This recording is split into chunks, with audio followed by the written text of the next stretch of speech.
Muy bien, entonces ustedes han construido a través de una aplicación, ¿cierto? El concepto de historia con todas estas palabritas. Y hemos definido que cada una de ellas hace parte de lo que significa la historia, ¿cierto? Ustedes han discutido un poco sobre si, por ejemplo, no sé, se me ocurre que el contar hace parte de la historia, entonces Eduardo nos dice que sí, que hace parte de la historia, porque cuando uno cuenta una historia de tradición oral, es decir, de generación en generación, eso se convierte en historia. O el estudio, como si el estudio nosotros, evidentemente la clase de historia es para poder estudiar qué ha pasado antes. Pero entonces vamos a pensar también en otra pregunta que yo quiero que ustedes la tengan allí en su mente. Y vamos a ver entonces un video que nos va a ayudar a entender qué es la historia y cómo funciona. ¿Para qué es la historia? ¿Cómo se estudia la historia? ¿Vale? Entonces, tienen que estar muy atentos, por favor, para que puedan responder las preguntas que yo les haga. ¿Listo? Entonces, muy atentos, Emilio, muy atentos. Los chicos que tienen la cámara apagada, por favor. Perdón, ¿es que me van a dar el antibiótico? Ah, listo, vale. Vale, es que te dije, bueno. Muy bien. Entonces, voy a compartir con ustedes este video. Ya el internet me funciona y creo que el volumen está clarito. ¿Listo? Entonces, mucha atención porque voy a hacer preguntas de esto. ¿Vale? Vamos pues. ¿Sabes que cuando hablamos de historia no siempre hacemos referencia al pasado? Sigue mirando. Profe, está entrecortado para apaga la cámara. Necesariamente hacemos siempre referencia. Ya la apagamos más bien para siempre. Claro, la historia no se ocupa simplemente de contar los hechos que sucedieron hace mucho tiempo. Mediante la comprensión del pasado puede decir algo acerca del presente. Claro, porque lo que los historiadores hacen es interpretar el pasado para poder explicar hechos actuales. Muy bien, Michael. Así, entendiendo cómo y por qué pasaron las cosas, podremos comprender mejor nuestro presente y reconocer cuáles son los orígenes de muchos de nuestros problemas. ¿Cómo creen ustedes que hace un historiador para investigar los hechos del pasado? Utilizan fuentes históricas. Fuentes históricas o documentos que pueden ser de diferentes tipos. Fuentes materiales, orales, escritas y artísticas o gráficas. Cierto. Además, yo leí que también pueden ser primarias o secundarias, según cuando se hayan producido. Las primarias son las más cercanas a la época que el historiador investiga. Sí, por ejemplo, la reproducción del grabado de alguna tumba de un faraón se transforma en manos del historiador en una fuente primaria a la hora de estudiar el antiguo Egipto. Exacto. En cambio, las secundarias son las producciones hechas por otros historiadores sobre algún tema en particular, como un libro que habla sobre el antiguo Egipto. Bien, ¿y qué otros recursos útiles? Los ejes cronológicos para ondear los hechos que sucedieron en el pasado. ¿Y cómo lo hacen? ¿Cuál es el comienzo del eje? Depende de lo que quiera ubicar y del calendario que utilice. Si el eje se construye tomando como referencia la era cristiana, el punto de partida será el nacimiento de Cristo. A la derecha del año 1, nacimiento de Cristo, los sucesos se contarán con números positivos y a la izquierda con números negativos. Y para escribir alguna fecha anterior al nacimiento de Cristo se usa la abreviatura AC. En cambio, si ocurrió después del nacimiento de Cristo, se pone DC. También, los historiadores se pusieron de acuerdo y dividieron el pasado en edades históricas para ordenarlo y estudiarlo con mayor facilidad. Yo escuché hablar de la prehistoria, ¿puede ser? Sí, Nati, pero esa forma de referirse al período ya casi no es utilizada por los historiadores. Antes se decía que la historia comenzaba con el origen de la escritura. Entonces, las sociedades que no conocían la escritura no eran consideradas parte de la historia. Hoy se valora también a las sociedades ágrafas, es decir, a las que no tenían escritura, ya que produjeron otras formas de comunicación. Los historiadores se juntaron durante el siglo XIX y decidieron dividir el pasado en edades, eligiendo como único criterio de división solo sucesos europeos. Así, el pasado quedó fragmentado en diferentes edades: edad antigua, edad media, edad moderna y edad contemporánea. Esta división se hizo para poder analizar ordenadamente los hechos del pasado. Profesor, los historiadores trabajan con los antropólogos, ¿no? Así es, Nati. Para analizar la historia antigua, por ejemplo, la vida de los primeros seres humanos, generalmente se forman equipos de trabajo y los historiadores trabajan con arqueólogos y antropólogos. Los antropólogos trabajan en los diferentes sitios arqueológicos, excavando para desenterrar restos que aporten datos para la reconstrucción del pasado. Los objetos encontrados se registran y se analizan con el método del carbono 14, que permite conocer la fecha de los restos materiales. Se miden los partes de radioactividad que contiene la materia encontrada, que puede ir disminuyendo lentamente desde la desaparición del ser vivo. Así se reconstruye la historia de muchas sociedades, aunque no hayan dejado nada escrito. Santi, no sabes qué hermoso era el lugar que visitamos con mi familia, la Cueva de las Manos, en Argentina. Fuimos a muchas cuevas que tenían pinturas rupestres hechas por los hombres y mujeres que, según nos explicó el guía turístico que nos acompañaba, vivieron durante el Paleolítico. Ahora puedo entender más acerca de la vida de los primeros seres humanos hace millones de años. Es que pensar en cómo vivían quienes pintaron esas cuevas es fabuloso. Los primeros seres humanos tuvieron que sortear muchos problemas para vivir. ¡Qué interesante!, ¿no? Suscríbete y danos un like. Todas las... Bueno, muy bien. Aquí entonces nos habla de muchas cosas que vamos a ir mirando a lo largo de nuestro curso de historia. Pero entonces la pregunta que yo quiero que ustedes tengan en mente es: ¿para qué nos sirve a nosotros aprender historia? ¿Listo? Esa es la pregunta que debemos responder. Entonces yo le voy a pedir el favor a la persona que quiera que levante la mano y que nos responda para ustedes, ¿para qué sirve la historia? ¿Listo? Eso es lo que yo quiero que empecemos a responder. Vamos entonces con María Gabriela. Te escuchamos, María Gabriela. ¿Para qué crees tú que nos sirve la historia según lo que nos dijo el video y según lo que tú piensas? Ok, yo pienso que la historia nos sirve para saber más de nuestra Colombia o de nuestro mundo, y por si llegamos a tener, no sé, un día, no, es que no sé cómo decirlo en otras palabras. Cuéntame. Un día como hacer eso que ellos hicieron, Ok, nos sirve para sí. hacerlo, ¿sí? Bien, sí te entiendo. Bueno, ¿quieres decir que podemos aprender de la historia para evitar errores y para aprender a mejorar, ¿sí? Exacto, profe. Correcto, gracias, Gabriela. Bueno, todas las opiniones son válidas. Juliana Florido, te toca. ¿Para qué sirve la historia? ¿Para qué sirve la historia? Pues... Profe, Julián dijo le dijo a Luciana. Pero Dale. Julián. bueno, entonces. La historia sirve podría ser para aprender lo que pasó en el pasado, mejorarlo, más de lo que ya está, ¿no? Muy bien. También podría servir para, o sea, no sé cómo decirlo. Dale. Como para,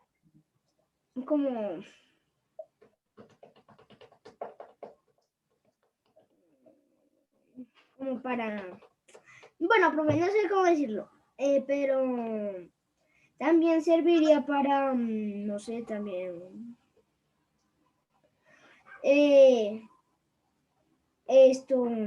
aprender su cultura para, no sé, de pronto en un futuro la necesitemos, que la verdad no creo, pero... Bien, Julián, muy bien.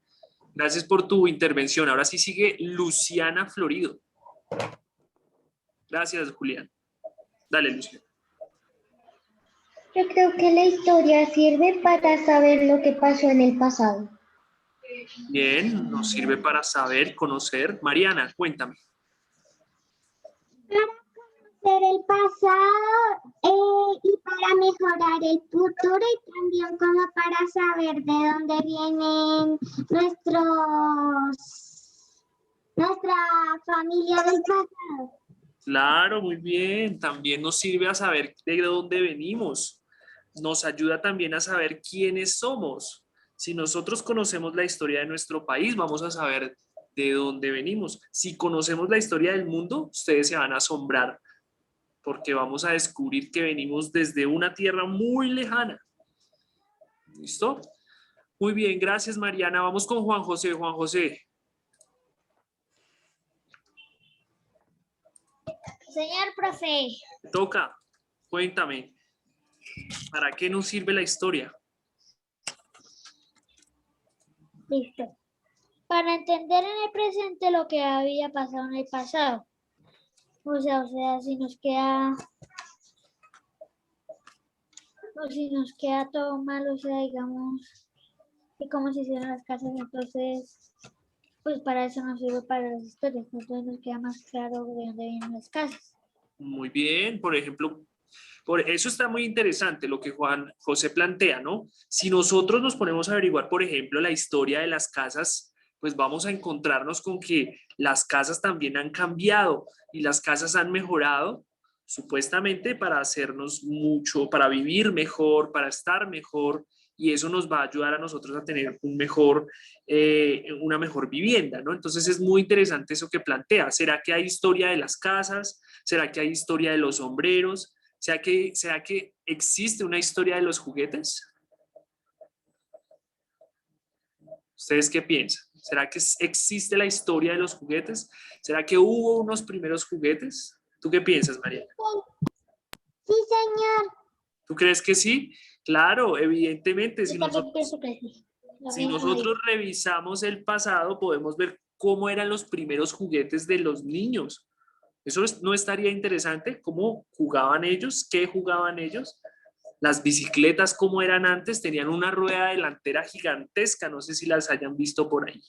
Sí, yo lo vi en una caricatura llamada Los Jóvenes sin Acción en uno de los... El cuadernillo de inglés tiene esa imagen de esa que es como una llanta grandota delante y atrás una mini llanta. Muy bien, bueno, gracias a todos los que intervinieron, muy apropiadas sus intervenciones. Juan Nicolás, cuéntanos, ¿para qué nos sirve la historia?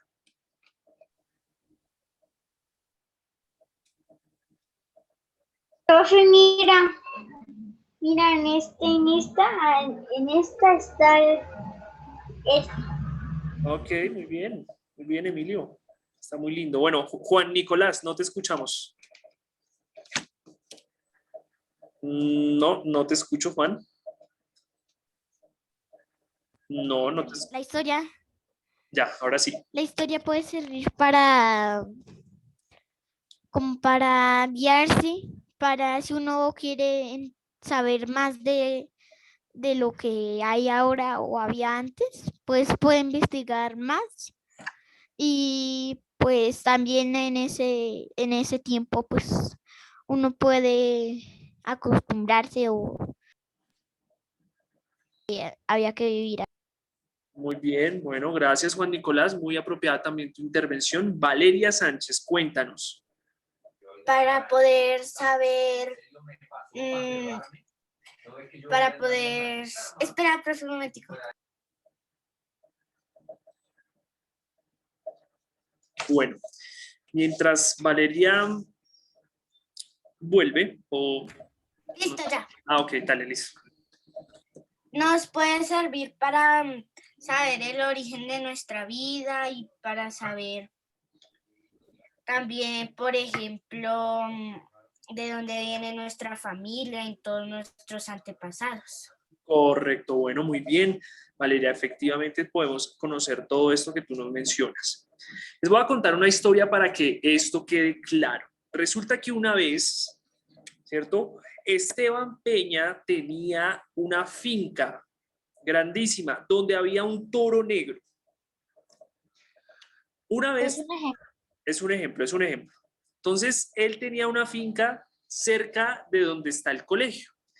Y una vez Luciana Venegas iba caminando feliz por ese camino hacia la escuela. Vamos a suponer que Luciana iba caminando y de repente iba hablando por su celular con una amiga. Y esa amiga le preguntó, oye, ¿y de qué color es tu camiseta? Y entonces ella dijo, roja. Es roja. Y entonces el toro se puso muy molesto y saltó la cerca y empezó a perseguir a Luciana por todo el camino hasta la escuela. Resulta que otro día, ¿cierto? Se encontraba Mariana. Mariana iba caminando también por su camino hacia la escuela y de repente entonces Mariana le estaba contando a un compañero, no, imagínate que esa señora tenía una falda roja y resulta que el toro volvió a saltar la cerca y empezó a corretear a Mariana por todo el camino hasta la escuela. Otro día, Juan José se encontraba dialogando. Él iba con Daniel, iban los dos juntos caminando y entonces le pregunta, oye, ¿y de qué color era la camiseta del equipo de América? Y resulta que Daniel le dijo, esa es roja, y salió a corretear a Juan José y a Daniel hasta el colegio. Ese toro era muy bravo era ese toro. Ahora, esas historias que contó, bueno, entonces llegó Mariana y después llegó Luciana y después Daniel y Juan José y le contaron a todos los amigos del salón. Imagínense que yo estaba caminando y cuando pronuncié una palabra, el toro saltó y nos persiguió hasta el colegio. ¿Qué podemos aprender de esta historia, chicos? Que los toros Que no es rojo. ¿No les gusta el rojo? A los toros nunca hay que decirles rojo. Por eso es rojo. Profe, hay que aprender sobre la historia de los toros para poder saber que a ellos no les gusta el rojo. Yo tengo No, el no es color eso. rojo. No es eso. No es eso. Rojo. No es eso. Profe, el rojo no es lo que hace que los toros se pongan así. Ese movimiento. No sé cómo decirlo. ¿Sí? Pues, pero el toro no reacciona por el color rojo, sino por el movimiento que hace Por la eso. capa. El Usando. movimiento. Por ejemplo, No. yo puedo, Yo- Dale. digamos que yo puedo mover una camiseta blanca al frente de un toro y el toro se va a enojar como se enoja cuando los toreros utilizan una sábana o manta roja. Vale, bien, Eduardo. Es un ejemplo. Cambiemos el color. Digamos que todos iban preguntando los colores. Exacto, sí. Vamos, sí. Azul, dijo azul. ¿Qué podemos aprender de esta historia? Profe, queda menos de un minuto. Si yo ya 1 minuto y 45. Nos volvemos a unir. Se vuelven a unir, exacto. Ya esto es para cerrar. ¿Qué podemos aprender? ¿Será que el toro de Esteban Peña no soporta la palabra rojo o roja? No lo soporta. No, cuando la escucha, agarra a correr. Ustedes pueden ir hablando de lo que quieran. Puede ser ese color, puede ser otro color, es un ejemplo. Pero en este caso, la palabra que pone muy furioso al toro es rojo o roja, ¿cierto? Es un ejemplo. ¿Qué podemos aprender de esta historia? Que cuando pasemos por la casa o por la finca de Esteban Peña, ¿qué palabra no hay que decir? Rojo. Muy bien, rojo. Entonces, las historias nos enseñan a tener cuidado sobre el futuro para no cometer errores que después nosotros vayamos a lamentar, ¿vale? Nos volvemos a unir para llamar a lista, chicos, y ya a continuación, después de que llamemos a lista, ya nos podemos ir. ¿Listo? Nos unimos cuando se acabe. No se demore.